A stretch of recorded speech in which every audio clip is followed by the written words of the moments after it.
ఇష్టం లేదా చెప్పు? వందనాలు అంటున్నాను. హా. సో, ఈరోజు ఈ అవకాశం ఇచ్చినందుకు పాస్టర్ ఆంటీకి, పాస్టర్ అంకుల్‌కి, సంఘస్థులకి వందనాలు. ఈ యొక్క యాక్చువల్లీ అసలు నేను చెప్పేదానికి కూడా అవకాశం లేదు. సో, ఈ యొక్క గొప్ప అవకాశం ఇచ్చినందుకు తండ్రికి కూడా వందనాలు. ఈరోజు అందరూ వచ్చినందుకు కూడా మీ అందరికీ వందనాలు. అవకాశం లేకపోయినా కూడా వచ్చినందుకు మీ అందరికీ వందనాలు. సో, ఈరోజు 7 మాటల్లో ఈరోజు గుడ్ ఫ్రైడే కదా.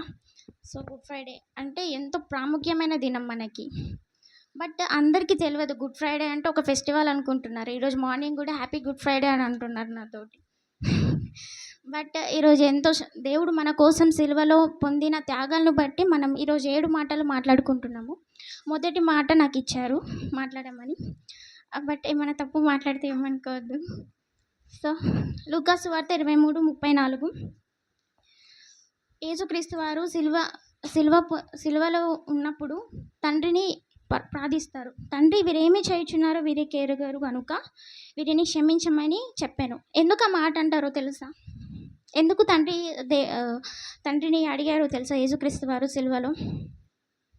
నిజంగా వారు ఏం చేయుచున్నారో తెలియదు అని తండ్రిని ఎంతగానో ఈడ్చుకు వెళ్ళి రాళ్ళతో కొట్టి ముళ్ళ కిరీటం వేసి సిలువలో ఆయనని బలించారు. రాత్రి నుండి అతను ఎంతగానో యేసుక్రీస్తు వారిని ఎంతగానో శ్రమ పెట్టారు.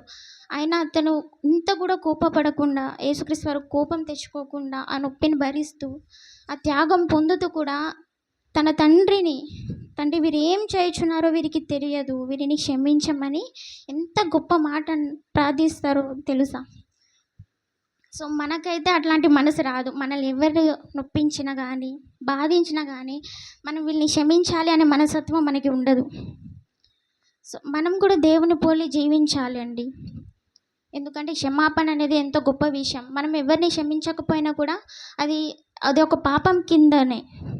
సో, ప్రతి ఒక్కరిని క్షమించే అంత మనసు మనం కూడా తెచ్చుకోవాలి. అంత నొప్పిని అతను భరిస్తూ కూడా వీరు ఏం చేస్తున్నారు వీరికి తెలియదు, వీరిని క్షమించమని ఎంత గొప్పగానో అతను ప్రార్థిస్తూ ఉంటారు తండ్రిని. క్షమాపణ అనేది ఎంతో గొప్ప విషయం అండి. అది అందరికీ ఆ మనసు రాదు క్షమించాలి అనేసి. ఆ మనసు ఎవరికి రాదు. అట్టి మనసు మనకి అందరికీ ఉండాలని నేను దేవుణ్ణి ప్రార్థిస్తున్నాను. ఈ యొక్క మాట దేవుడు నాకు ఇచ్చినందుకు అందరికీ వందనాలు. మీరందరూ విన్నందుకు వందనాలు. Thank you. అందరూ సపోర్ట్ కొడదాం. ఫస్ట్ కదా, ఫస్ట్ సారి చెప్పడమే చాలా, అందులో ఈ సంవత్సరమే బాప్తిజం మొన్ననే తీసుకుంది.